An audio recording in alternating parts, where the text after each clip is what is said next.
নমস্কার বন্ধুরা, welcome to এসটিউনিক sports. বন্ধুরা, এই ভিডিওতে আমরা কথা বলবো একটু ইস্টবেঙ্গলকে নিয়ে। আজকে পুরো ম্যাচ জিতে 3.3 গোল, তার সাথে সাথে টেবিলের শীর্ষে যাওয়া, সেই নিয়ে কথা বলার সাথে সাথে সবাই যেই বিষয়টাকে নিয়ে সকাল থেকে প্রচুর মেসেজ এসেছে, প্রচুর কমেন্ট এসেছে যে আনোয়ার আলীর ব্যাপারটা এবার কি হবে। রাত পোহালেই কিন্তু আনোয়ার আলীর ব্যাপার নিয়ে কিন্তু নতুন কিছু আপডেট হয়তো আমাদের সামনে আসবে। তো আনোয়ার আলীকে নিয়ে কি আপডেট রয়েছে সেই নিয়ে জানতে চাইছিলে, তো আমি একটু অপেক্ষা করছিলাম যে আরও একটু ভালোভাবে আনোয়ার আলীর আপডেট জানি, তারপর তোমাদের সঙ্গে শেয়ার করব। তো সেই আনোয়ার আলী নিয়ে আপডেট শেয়ার করার সাথে সাথে কিন্তু রহিম আলীকে নিয়েও আপডেট শেয়ার করার রয়েছে এই ভিডিওতে, এবং বিদেশিদের নিয়েও কিন্তু আমরা কথা বলবো এই ভিডিওতে। খুবই ইন্টারেস্টিং একটা ভিডিও হবে, শুরু থেকে শেষ পর্যন্ত দেখো। আর ভিডিও ভালো লাগলে লাইক শেয়ার করে দিও। বড্ডই লাইক তোমাদের কাছ থেকে কম আসছে, সকলে কিন্তু একটু লাইক করে দিও। আর যারা চ্যানেলে প্রথমবারের জন্য এসেছো, মনে করে চ্যানেলটাকে সাবস্ক্রাইব করে তার পাশের বেল আইকনটাকে অন করে রেখো, তাহলে তোমাদের প্রিয় দলের খেলার সমস্ত আপডেট তোমরা এখানে পেয়ে যাবে। তো চলো আর দেরি না করে ভিডিও শুরু করা যাক। তো প্রথমেই যদি আমরা কথা বলি একটু সিএফএল নিয়ে, তো সিএফএলে কিন্তু ইস্টবেঙ্গল তাদের ঘরের মাঠে একটা সুন্দর রেজাল্ট করেছে। তারা কিন্তু ইস্টার্ন রেলওয়েকে 3-0 গোলে হারিয়েছে। 3টে গোলই কিন্তু ভালো হয়েছে। আমি কিন্তু প্রথম গোলটা দেখেছি, খুব ভালো গোলটা লেগেছে। সেক্ষেত্রে অবশ্যই মুশারফ কিন্তু ভালো গোল ফিনিশ করেছিল। তার পরবর্তী সময় দেখতে পেলাম কিন্তু আমানের গোল এবং জেসিনের গোল। মুশারফের গোলটা এই কারণেই ভালো, পরপর প্রচুর পাস খেলেছে, মোটামুটি 10 থেকে 12টা পাস খেলার পর কিন্তু মুশারফের ফিনিশ, মানে একটা দারুণ স্টাইলে কিন্তু ম্যাচটা আজকে হয়েছে। এবং দলটা যে কতটা ব্যালেন্স ফুটবল খেলতে পারে সিএফএলে সেটা দেখিয়ে দিল। হ্যাঁ, অবশ্যই এই দলটা কিন্তু খুব খারাপ পারফরমেন্স করেছে নেক্সট জেন কাপে, ঠিকঠাক প্রিপারেশান হয়নি প্রথম যেটা বলবো। আর নেক্সট জেন কাপে যে ইউথ ফুটবলাররা, সেরকম কিন্তু ইস্টবেঙ্গলে ইউথ ফুটবলাররা এখনও পর্যন্ত আহামরি একদম দারুণ পারফরমেন্স করেছে সেরকম নয়, কিন্তু ইউথ আর এরকম রিজার্ভ টিমের প্লেয়াররা মিলে কিন্তু খুব ভালো করছে। তো অবশ্যই কিন্তু এই ইস্টবেঙ্গলের রিজার্ভ টিমের দিকে পরবর্তী সময়েও নজর থাকবে, তারা যেন এই টুর্নামেন্টটা খুব ভালো করে খেলে। গত সিজনে কিন্তু একটুর জন্য চ্যাম্পিয়ন হতে পারেনি, তো এই সিজনে কিন্তু চ্যাম্পিয়ন হওয়ার অন্যতম শ্রেষ্ঠ দাবিদার রয়েছে ইস্টবেঙ্গল।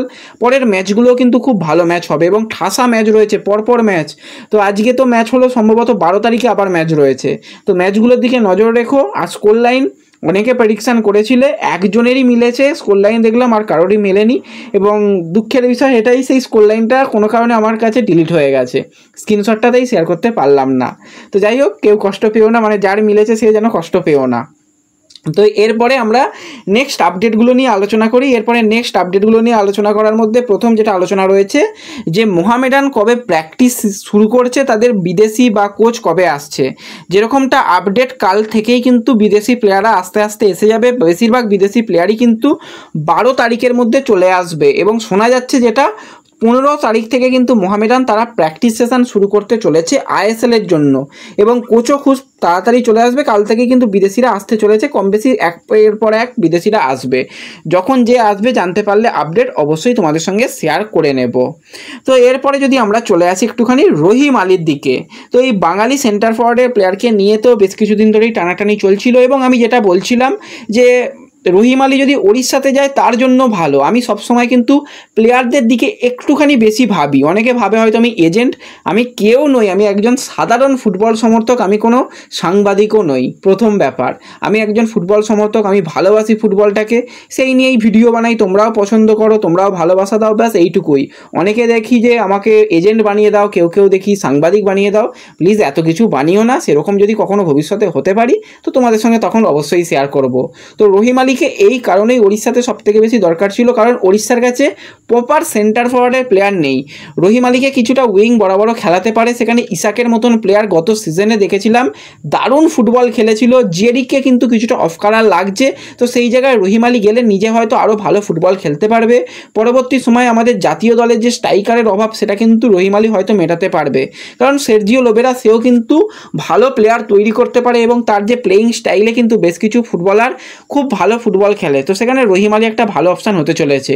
তো কয়েকদিনের মধ্যেই হয়তো অফিসিয়াল কনফার্মেশন এসে যাবে, তার মেডিকেল টেস্টটুকু বাকি রয়েছে, পার্সোনাল ট্রাম বা সমস্ত কিছু পেপার ওয়ার্কও অনেকটাই এগিয়ে গেছে। তো কয়েকদিনের মধ্যেই কিন্তু অফিসিয়াল আপডেট আসতে চলেছে ওড়িশা এফসির তরফ থেকে। তো এরপরে যদি আমরা নেক্সট আপডেট নিয়ে কথা বলি, সেটা হচ্ছে ইস্টবেঙ্গলের প্রস্তুতি। তো ইস্টবেঙ্গলে কিন্তু এবার যে 14 তারিখের ম্যাচের জন্য প্রস্তুতি জোর কদমে শুরু করে দিয়েছে। সেখানে যেগুলো ইনজুরি সমস্যা সেগুলো কিন্তু অনেকটাই ভালোর দিকে রয়েছে। সবাই একটা প্লেয়ারকে নিয়ে জানতে চাইছিলে, সেই প্লেয়ারটা হচ্ছে প্রভাত লাগড়ার কি খবর। প্রতিদিন এই ব্যাপারটা নিয়ে মানে মেসেজ পাই বা কমেন্ট পাই। দেখো, প্রভাত লাগড়া কিন্তু এখনও 100% ম্যাচ খেলার জন্য ফিট নয়। এতদিন রিহ্যাব করেছিল, এবার কিন্তু বল পায়ে অনুশীলন শুরু করেছে। যদি তাকে শেষের দিকে কিছু মিনিট গেম টাইম দেওয়া যায়, সেটা কিন্তু কোচ ভেবে দেখবে। কিন্তু 100% 90 মিনিট খেলার মতন প্রভাত লাগড়া এখনও ফিট হয়নি। কিন্তু আইএসএল এর আগে যেগুলো যার ইনজুরি সমস্যা রয়েছে সেগুলো মিটে যাবে, কোনো রকম সমস্যার ব্যাপার নেই। তো এরপরে যে আপডেটটা নিয়ে আলোচনা করব সেটা হচ্ছে আনোয়ার আলীকে নিয়ে। তো হঠাৎই আজকে সকাল থেকে আনোয়ার আলীকে নিয়ে নতুন জল্পনা শুরু হয়। তো জল্পনা কোথা থেকে শুরু হয়? জল্পনা কিন্তু শুরু হয় একটা মানে বাংলার মিডিয়া, সেটা হচ্ছে রেস স্পোর্টস। খুবই ভালো কন্টেন্ট বানায়, খুবই ভালো ভিডিও বানায়, আমরাও ফলো করি এবং তাদের ফটোগ্রাফি অসাধারণ থাকে, অবশ্যই কিন্তু প্রশংসার দাবি রাখে।